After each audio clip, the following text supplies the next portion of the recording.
Former Malawi President Joyce Banda launches a toolkit to help women achieve their leadership potential. Could simple injections be the next revolution in HIV treatment? And redefining the continent's image through photography. Africa 54 starts right now. Good evening and welcome. I'm Vincent McCory. This is Africa 54. We'll have those stories shortly, but first, a newly released report by Amnesty International reveals that rape and other forms of sexual violence by all sides in South Sudan's civil war have become widespread and have reached a massive scale, leaving thousands battling mental distress and stigma with nowhere to turn. The report documents brutal attacks of sexual violence against thousands of people across the country since hostilities began in December 2013. Both parties to the conflict have been accused of committing violations of international humanitarian law and major human rights abuses, including mass killings, rape, and other forms of sexual violence. Human rights groups have also pointed to cases where women across the country have been subjected to sexual slavery, tied to trees and gang raped, or passed from house to house by soldiers. Rights groups are accusing military leaders of ignoring or condoning sexual violence as part of a strategy of ethnic cleansing. So survivors of sexual violence in South Sudan face a myriad of challenges. So not only challenges in accessing adequate medical treatment, but also challenges they're facing stigma from their communities and from their families. The report details women who have been divorced by their husband, who have been shunned by their communities, who are treated differently and blamed for what happened to them instead of, the perpetrators getting the blame. Now, with no sign of peace in sight, Western donor nations announced last Friday that they will commit to no further resources to support implementation of South Sudanese peace deal signed in 2015 until East Africa's leaders find a credible way of relaunching an agreement ripped apart now by the conflict. Well, Kenyan opposition presidential candidate Raila Odinga on Monday answered questions alone on stage after his rival President Uhuru Kenyatta failed to show up for a televised debate between the two. The office of Kenyatta, who is running for a second and final 5-year term in office, gave no explanation for his absence.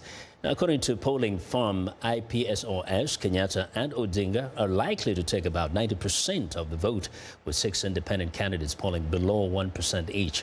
Polls show the gap between Odinga and Kenyatta is closing. Odinga, the flag bearer for the National Super Alliance coalition, says his top priorities, if elected in the August 8th election, will be to lower food prices and rent and tackle youth unemployment. He also addressed the issue of possible violence after the vote. There will be no violence in Kenya so long as elections are free and fair. And the government has assured us that they're not going to interfere. The IEBC has assured us that the elections are going to be free and fair. So we should not be scared. People should not run away from where they're staying, because by running away, you are actually depriving us of your vote. On the other side, President Kenyatta answered questions online and pledged to create 6.5 million jobs in the next 5 years if elected, adding that his administration will continue to invest in infrastructure, education and training, small-scale businesses and high-tech economy. Well, now, how significant was the one-man debate? Koigi Wamwere, a former member of parliament and longtime politician, joins me by phone from Nakuru town to discuss the issue. Welcome, Mr. Wamwere. Thank you very much. Now, first, do you think, in your personal assessment, it was very wise for the president not to show up for the debate? No, I think it was very unwise for the president not to show up at the presidential debate. Some people even think that it was arrogant of him not to attend, or even disrespectful to Kenyans who would have liked to hear what his vision is, what his ideas are, and what solutions he may have for the problems that he was not able to solve for the last 4 years. So when he refused to turn up, many people thought that the only if somebody is not going to rely on his ideas and visions and philosophies, or then one can only resort to the use of lots of money to buy votes and maybe negative ethnicity, which is a huge problem in this country. Now, when it comes to people using it to determine who to vote for and who not to vote for. Now, Mr. Wamwere, we know that now television is widely viewed by Kenyans, but do these debates really have that kind of impact on the voters as compared perhaps with the other methods that say the president may choose to use direct contact with the people or perhaps even using social media?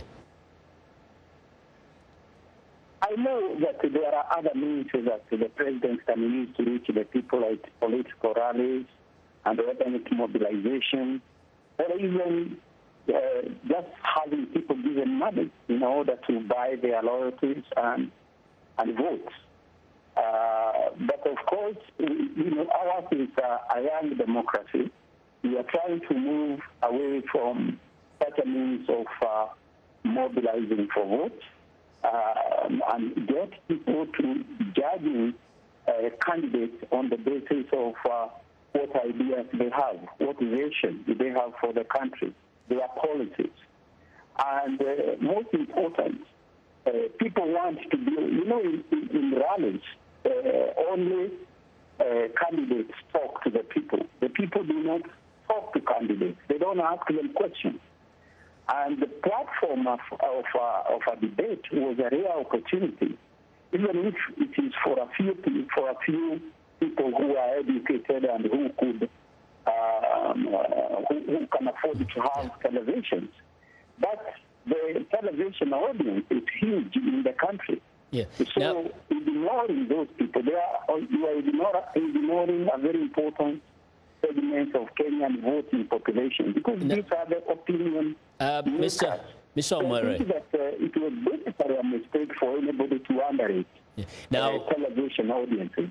Okay. I think that he will regret this.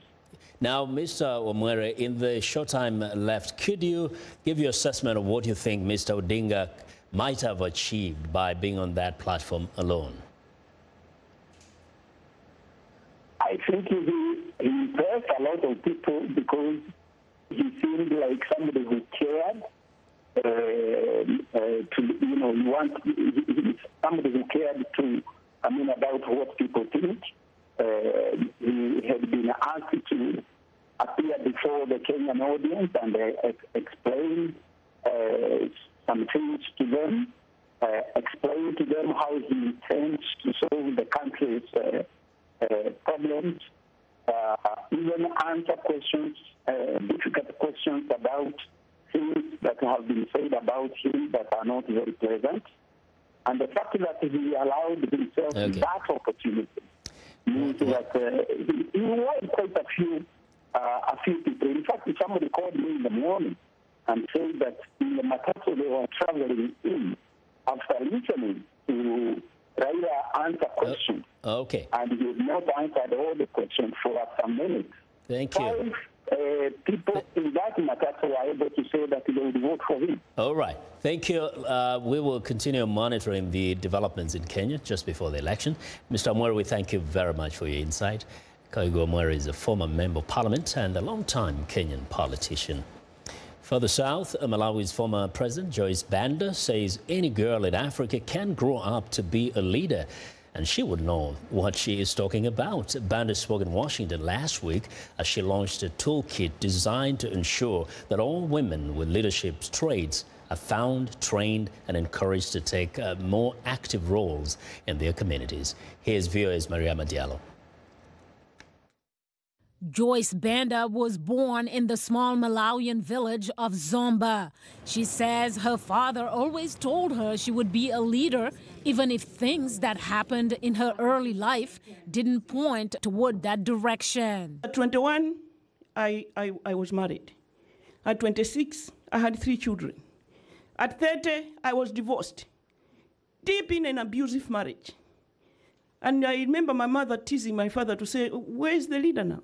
But those challenges made her better prepared to be a leader, she says. As a government minister for women and children's issues, she championed the passing of a domestic violence bill in 2006. But to carry out laws, solid infrastructure is a must. Because in Malawi you can go miles and miles, you can't see a court in the village. So even if you pass these laws, one, they are not domesticated, not translated in the local language, no courts available, this woman will just suffer silently. Based on a publication released earlier this year, Banda presented a toolkit that details how policymakers, civil society, community leaders, and the international community can advance women to leadership roles in Africa. So the first recommendation I make is to enhance political will, to empower girls and appoint qualified women to leadership positions. Something the founder of a Benin youth group hopes will create more support among young people. I'm a physician, I'm a public health researcher, I'm a maternal and child health activist, but I want to see around me this ecosystem of young women, of men who are supportive and who can believe in my dreams. To do that, men must be educated. Men don't like to be unknown. For example, if you explain to Willie men that by supporting your wife, maybe the expenses within the household, you'll share it. Yep. He knows that you're helping him. But while progress has been achieved, you see, as much as things have changed, how little things have changed. The violence in parts of the continent are constant reminders the road ahead is filled with uncertainties. Mariama Diallo, VOA News, Washington. Well, I want to know what you think about Africa 54 and the stories we covered. Join the conversation on Facebook. The address is Africa 54. We are also streaming our show live on Facebook. So check us out and share our show with your friends. And check out our headlines 24/7 on voaafrica.com. Find me on Twitter at VOA Vince McCory. Now, coming up, scientists hail next revolution in fight against HIV. Stay with us.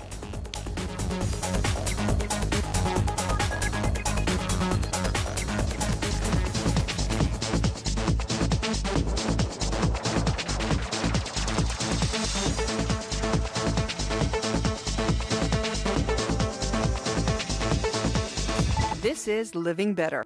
Researchers like Dr. Tina Hahn and Charles Nelson say that stress during early childhood can harm children's brains and lead to major illnesses later in life. Dealing with and preventing toxic stress is the most important thing that we can do in medicine. Kids exposed to domestic violence, kids exposed to bullying at school, kids exposed to neighborhood violence.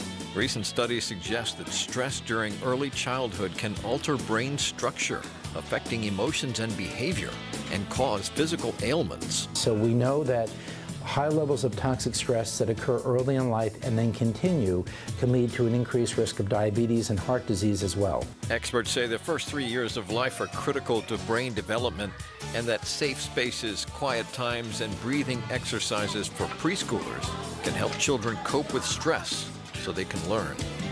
I'm Martin Seacrest for VOA's Living Better.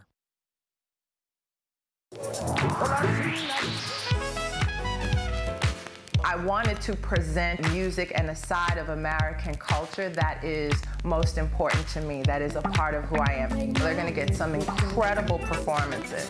That's one of the things I love, bringing these artists in so you can get to see them do what they do. It's soul music, and that's what music is. It's that which comes from the soul.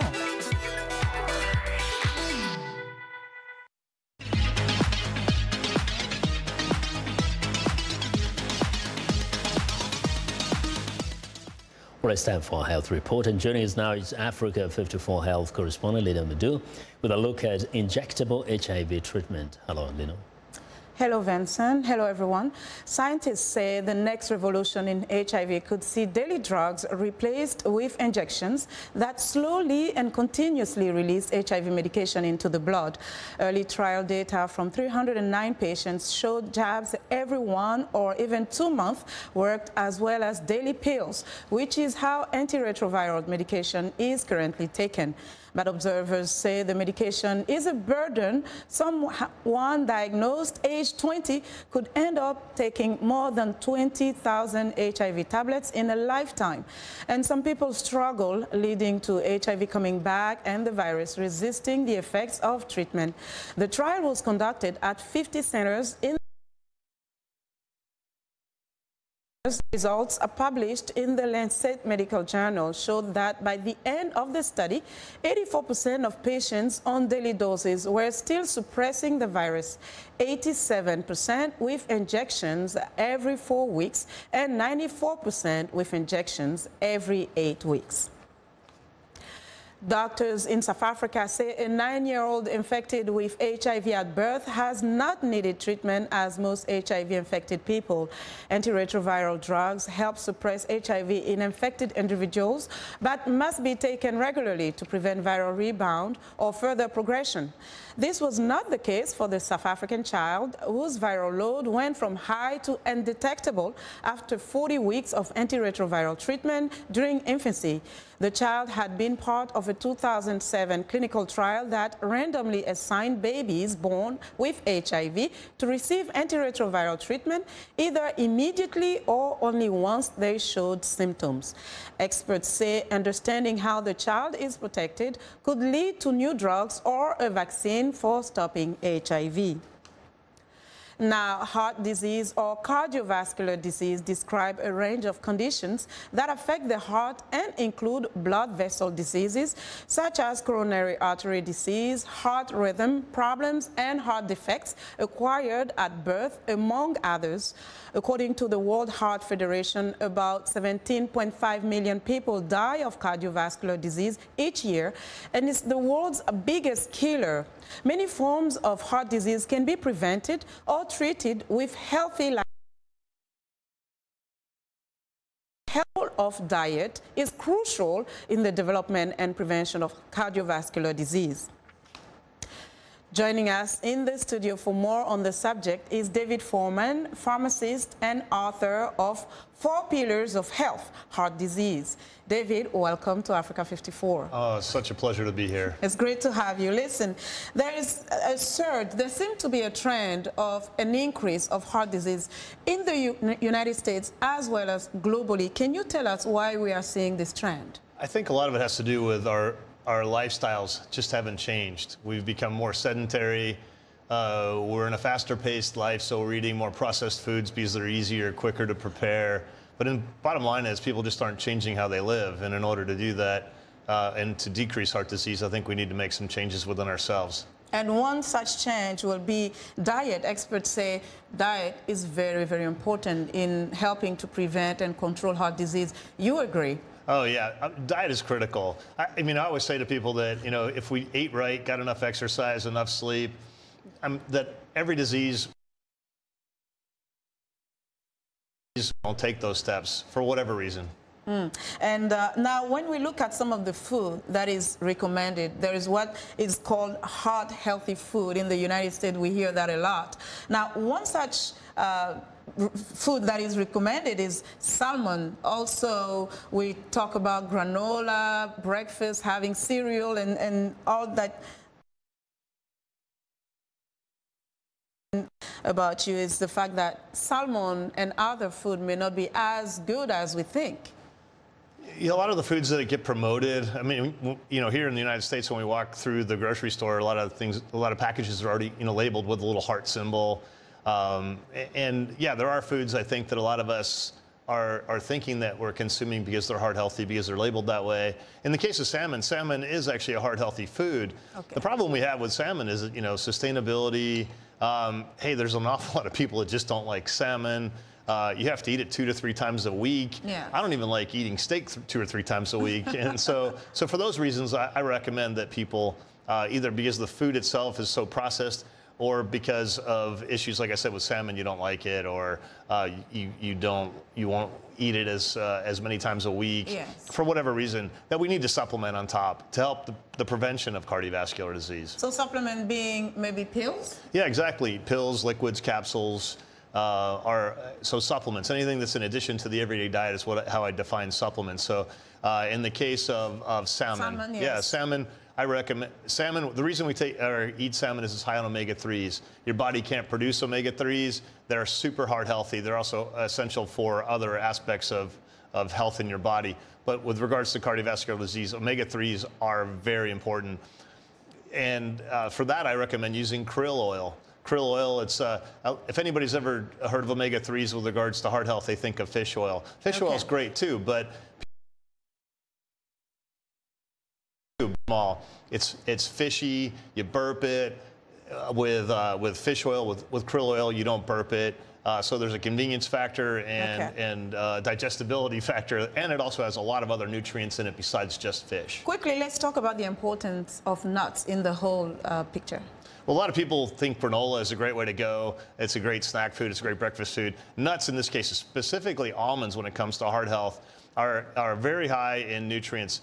Lots of studies showing where eating just a couple handfuls of almonds a day will help with your waistline, which is good for high blood pressure. Like that, yes. Lower your cholesterol. Yes. They're good for your digestion. So almonds, raw almonds particularly, those ones that are roasted and flavored, lose some of their health benefits. But I'm a big fan of almonds. Matter of fact, this is my little stash that I travel with. Fantastic. So just before we wrap, what are the steps, basic steps for heart healthy to prevent or address heart disease? What would you say? Well, other than trying to eat the right foods to begin with, making sure you're taking the right supplements that go along with that, making sure that you reduce anxiety because that's a major contributing factor. But those are the key things. Is getting enough exercise is also critical for people with heart health concerns. David Foreman, thank you so much for joining us.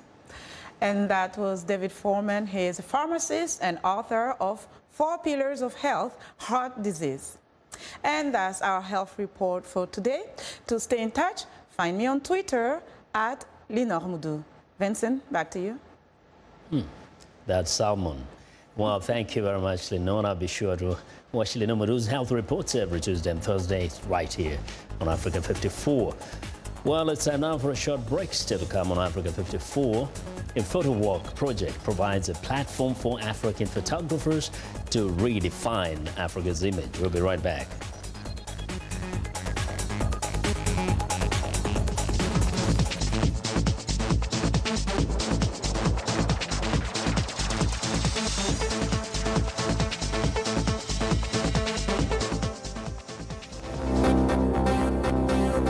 If you've just joined us, I'm Mariama Diallo, and here is a quick recap of today's headlines.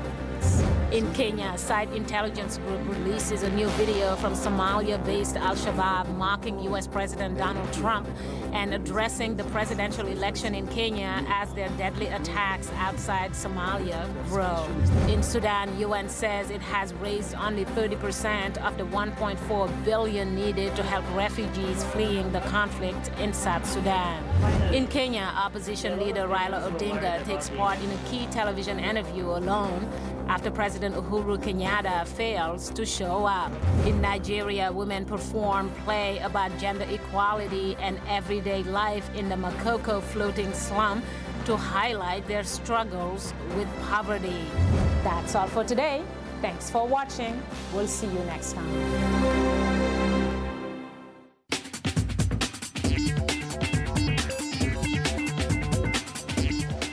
Welcome back to Africa 54, and here's what's trending. Now, designs with an Eastern flair are hitting the catwalk at one of London's top fashion events. The Pure London trade shows gives retailers and buyers the chance to see what's hot a year before it appears on the high street. And this show is looking ahead to Spring-Summer 2018. The theme for this show is Oriental Futures. Hot trends on the catwalk include beading, silk, needlework, and loose flowering garments. And Brexit isn't keeping international brands away from exhibiting at the show. According to organizers, 75% of the brands at Pure London are international, with 45 different countries represented. Well, next up, in the Ivory Coast village of Petit Pere, monkeys are considered sacred. Locals feed and protect the primates and bury them in a shroud when they die. Primatologists say the village offers an interesting case study for promoting harmony between man and other primates. The Swiss Center for Scientific Research in Ivory Coast is one of the organizations driving efforts to protect primates. It is involved in the organization of the African Primatological Society's inaugural Congress being held in Abidjan from July 25th to 27th. The Congress will gather together approximately 150 to 200 African primatologists, non-African researchers and conservationists working on African primates, as well as other stakeholders.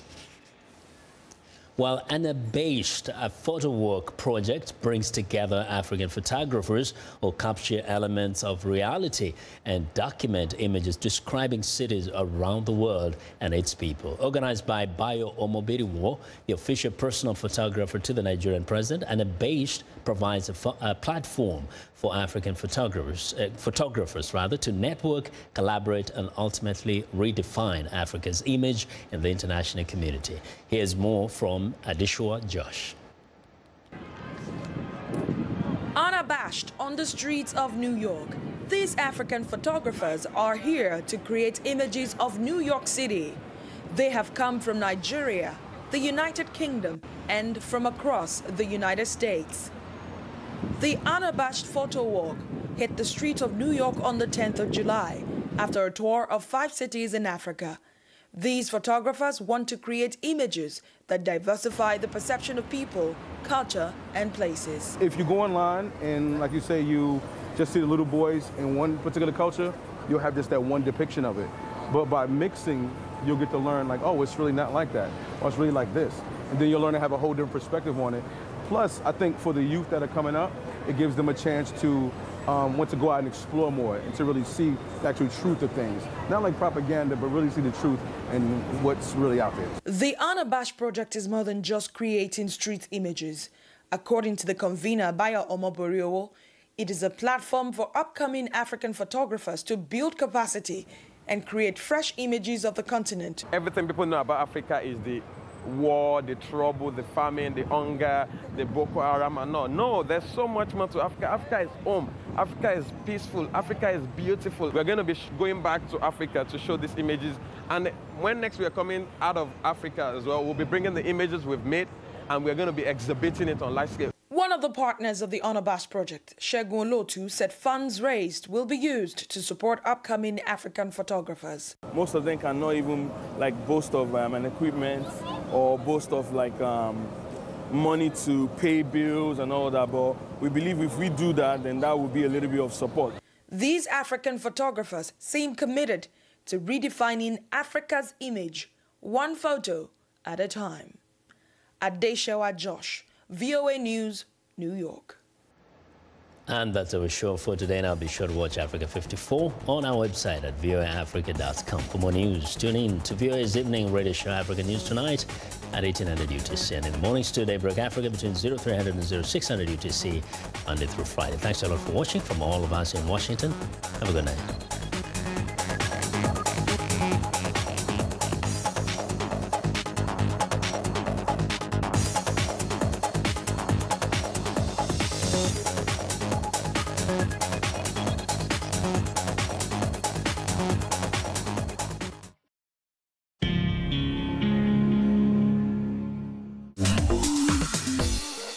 Welcome to English in a Minute. Today's episode won't cost you anything. Freebie. Let's see what this one is about. Anna, I love my job. Oh yeah? Why is that? I get so many freebies from the bands I write about. CDs, t-shirts, water bottles, even tickets to see them perform. Wow. The only freebie I ever got from my